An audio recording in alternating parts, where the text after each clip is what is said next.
I apologize for that. For some reason, I got cut off in the middle of that video. So we are on angles and triangles day 2. And we found that the value of x is 6 6/10 repeating.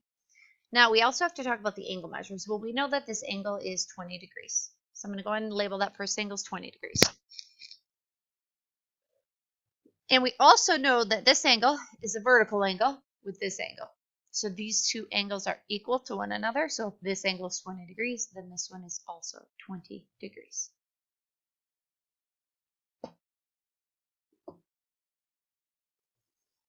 And to our last section here, angle relationships allow us to determine any unknown angle measure. So we can use different parts or different pieces of a diagram to help us solve for unknown angle measures. And all angles around a point or vertex, you could call it. That vertex is where those lines are going to intersect, or that point where they intersect, will always have a sum of 360 degrees. So a complete circle is 360 degrees. So if we're looking at these diagrams here, these go in a complete 360 degree circle. All three of them do. So one thing that I often suggest to students when they're looking for angle relationships is that sometimes it's helpful to cover up portions of the diagram, which may seem a little bit strange, but it can be very beneficial. So I have to figure out what angle K is. So I want to know what's angle K. And I also have to know what angle M is. So I'm looking for those two angles right there. Now, the first thing that I'm noticing by looking at this diagram is the angle K is a vertical angle with angle P. So these two are vertical. They are congruent to each other. If I knew what angle P was, that would be slick, be real great, because then I would know what K is. But unfortunately, I don't know P, so I don't know K. But I'm also noticing if I highlight those two as vertical angles, I create another set of vertical angles. Angle M is a vertical angle with actually this entire angle right here. So if you see those two angles, even though this one's split into two different angles, if I look at those two angles put together, it's a vertical angle with angle M. So these two smaller angles are 60 degrees and 40 degrees. They add up together to create a 100-degree angle. So if this angle right here is 100 degrees, then that means the angle M is also 100 degrees. So I'm going to go down here, and the measure of angle M is 100 degrees. And we actually didn't even need an equation to really solve for that. If you wanted to write in an equation there, you could say we did 60 degrees plus 40 degrees equals M.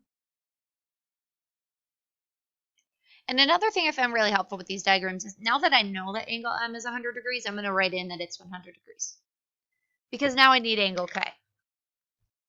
Well, taking a look at angle K, I'm noticing that angle K is right next to or adjacent to angle M. So this is what I was talking about when I said sometimes it's helpful to cover up part of the diagram.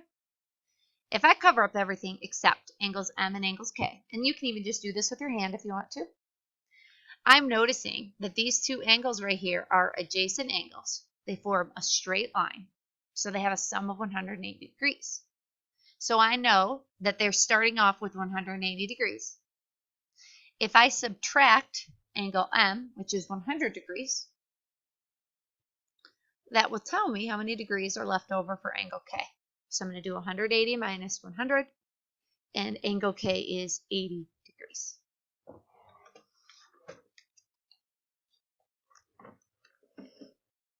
All right, now for question number 7, we have to figure out what G is, and we have to figure out what J is. So I'm looking for G and J right here. And the first thing I'm noticing is this box right here. And that box tells me that's a 90-degree angle, so I'm going to go ahead and fill that in as 90 degrees.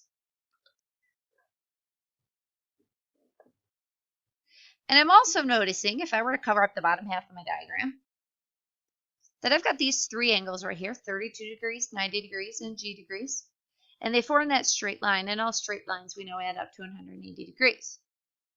So the first thing I'm going to do is I'm going to add 32 degrees plus 90 degrees, and I get 122 degrees. So I know that this entire piece right here, because I just added those two small angles together, that entire big angle is 122 degrees.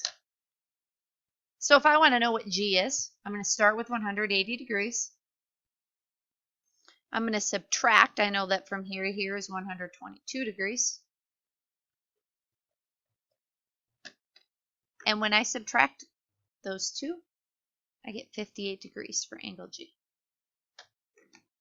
And now that I know angle G, I'm going to go and write in that it's 58 degrees. And then I also have to figure out what angle J is right here. So I'm going to use my paper again, or even the side of your hand. And I'm going to cover up half of my diagram because I see the angle G and angle J for a straight line. So go ahead and turn it to your table partner. How many degrees is a straight line? Okay, I hope you just turned and told your table partner that that straight line, those adjacent angles, should add up to 180 degrees. So I'm going to start with 180 degrees. And I'm going to subtract. I know that this angle G is 58 degrees, so I'm going to take away 58 degrees. And from that, I know that angle J is 122 degrees. Now, another way you could have come to that conclusion is if you actually look at this angle right here, this angle is 122 degrees. Angle J is actually a vertical angle. And so you could assume that those are congruent or equal 122 degrees. I'm going to have you go ahead and pause the video right here. I want you guys to practice solving question number 8 on your own. And then press play when you're ready to hear me go over the response. All right, so for question number 8, I see 3 angles here that have absolutely no labels. I'm going to cover those up. And by covering those up, I've just created a straight line. We know that a straight line should add up to 180 degrees. And if I want to know what's left over for Z right here, I have to take away this 29-degree angle.